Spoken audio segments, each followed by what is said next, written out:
Paul, does the animosity build when you get to the play? I mean, if you liked Minnesota a week ago, do you start to hate them a week later? Does that happen in the playoffs?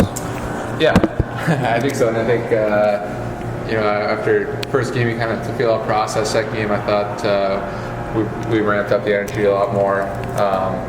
And then we expect, them to kind of counteract that tomorrow night. We'll be ready for a build. They'll be rocking, and we'll try to play a good road game. Is it just kind of natural when you play every other night against that team that it's going to be a little more tense, a little annoyed with them? Yeah. Oh yeah. You're playing against the same guys, same lines, same people. And when things are going good, they're going. When they're not going good, then you get pissed off because you're playing against the same guys, so you're going to take it on them. So, but that's what makes the playoffs great. And, every game you play it, there's more bitter, more hate against each other. That's just part of the process. So they're probably not amused, but are you guys at all amused with Steve Ott and what he does? He knows his role, and he's good at it.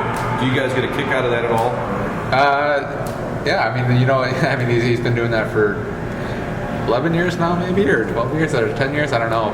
But he's always been that guy, kind of, plays the game, but also kind of gets under people's skins, and that's he's always been so successful in his career. And, it's coming, and no matter what you do, it's always going to be there. And that's why we were happy he's on our team, because playing against him in the past, he does stuff like that, and he gets under people's skins, and sometimes he wins that mental battle, which is important. Do you ever have any run-ins with him before you joined the Blues? Not in playoffs, but there's been some games where early in my career, I think he got in my head a couple times. Yeah. But that's what happens the first couple of years is guys like that got to me. But as you get older, you try to just work through it, battle through it, just focus on what you can do and not worry about him.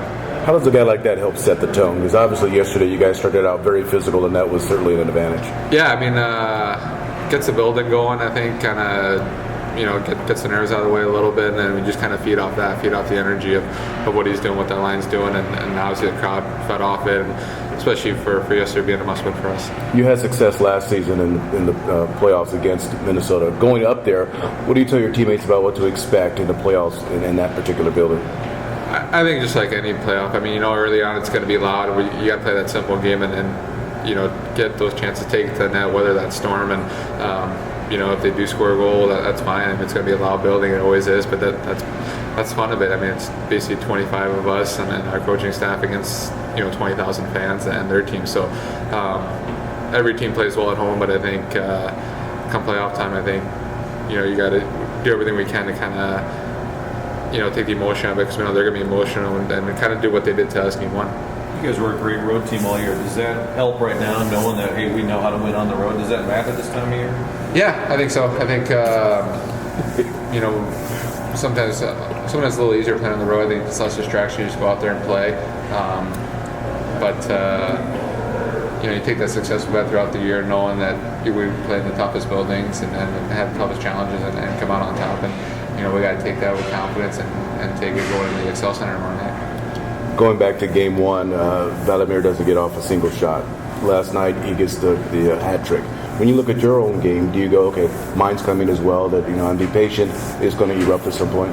Yeah, I just got to, sometimes I think watching a little too much and relying on other people and then being on your heels, but just got to be a little more, want the puck a little more, I think, be a little hungrier and take it to that net, especially against a team that kind of, they kind of play that zone defense. So you got to take chances in that. And I think whether it goes in or whether it's a rebound, it's going to create more chances. And for me, that's an important part is competing and wanting that puck more a little bit.